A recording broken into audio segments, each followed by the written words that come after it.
यश चोपड़ा एक युग की सेंसिबिलिटीज़ के क्यूरेटर थे, मेमोरेबल लम्हों के रचयिता और इमोशंस के जादूगर। उनके इमोशंस दिल को तो छूते ही थे पर दिमाग को भी छूते थे, एक felt thought type of emotions. उनको अपने युग की समस्याओं के और इश्यूज़ की पूरी समझ थी और उससे बहुत ज़्यादा उनको इस बात की समझ थी कि उन समस्याओं और इश्यूज़ में क्या ड्रामेटिक पॉसिबिलिटीज़ छुपी हुई हैं और कैसे उनको पर्दे पर उतारा जाए।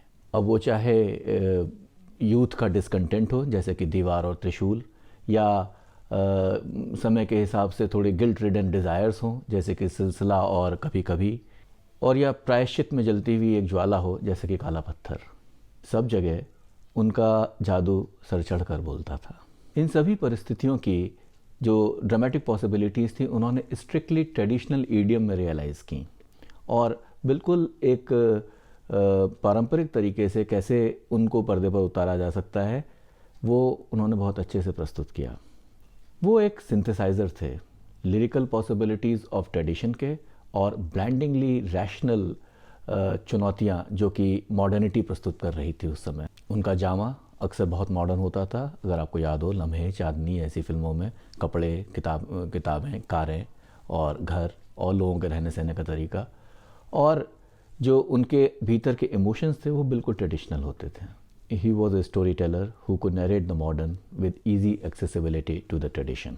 माँ, प्यार, देश प्रेम, परिवार के प्रति जिम्मेदारी, ऐसी ट्रेडिशनल परिस्थितियों को भी उन्होंने किस तरीके से मॉडर्न थॉट को प्रोजेक्ट करने के लिए यूज़ किया, ये उनके सिनेमा को बहुत महान बनाता है। लम्हे क्रिएट करने में उनका कोई सानी नहीं था। Tender moments, tense moments, volcanic moments, emotional moments और किसी भी तरह का ड्रामेटिक टेंशन क्रिएट करने में उनका कोई सानी नहीं था।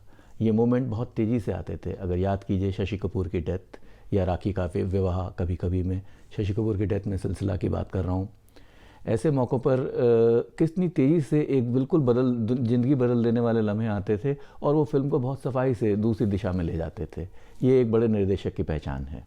उनकी ये जो एल्केमी थी वो उनकी फ़िल्मों के डेवलपमेंट को बिल्कुल पिच परफेक्ट रखती थी और वो स्मूथली आगे बढ़ाती थी ताकि डेनोमो जो फिल्मों का अंत होता था वो बिल्कुल ट्रेडिशनल मीडियम में हैप्पीली एवर आफ्टर के मोड में खुलता था। रोमांस में तो वो बिल्कुल सिरमौर थे। वो अपने रोमांटिक फिल्मों के लिए जाने जाते हैं, रोमांटिक मोमेंट्स के लिए जाने जाते हैं और एक ट्रू रोमांटिक के तौर पर रोमांस के परिप्रेक्ष्य को ही वो किसी व्यक्ति की पर्सनैलिटी या किसी फिल्म की मुख्य सरोकारों का टच स्टोन बना देते थे। ये रोमांस किसी तड़पती आत्मा का मरहम हो सकता था जैसे कि राखी और अमिताभ बच्चन का रोमांस काला पत्थर में, या हैप्पी गो लकी जैसा कि हेमा मालिनी और शशि कपूर का त्रिशूल में, या गपूची गपूची गम गम त्रिशूल में ही सचिन और पूनम ढिल्लों। पर उस रोमांस से साफ साफ पता चलता किस तरह के आप व्यक्ति हैं।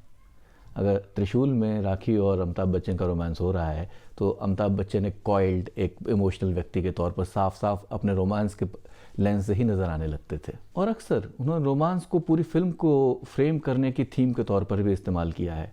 त्रिशूल के 4 रोमांस, संजीव कुमार वहीदा रहमान का, राखी और अमिताभ बच्चन का, हेमा मालिनी और शशि कपूर का, पूनम ढिल्लों और सचिन का, वो पूरी फिल्म को बांधते थे और चरित्र चित्रण में सहायक सिद्ध होते थे। साथ ही साथ जो बिट्रेयल और इलेजिटिमेसी की जो थीम थी इस फिल्म की उसको बहुत अच्छे से आगे भी बढ़ाते थे। यश चोपड़ा एक इंटेलिजेंट फिल्म मेकर थे और अपने समय की जीत का इससे जो पल्स थी लोगों की उससे पूरी तरीके से परिचित थे और साथ ही साथ वो एक बहुत ही वाइब्रेंट इमोशनल दिल भी रखते थे।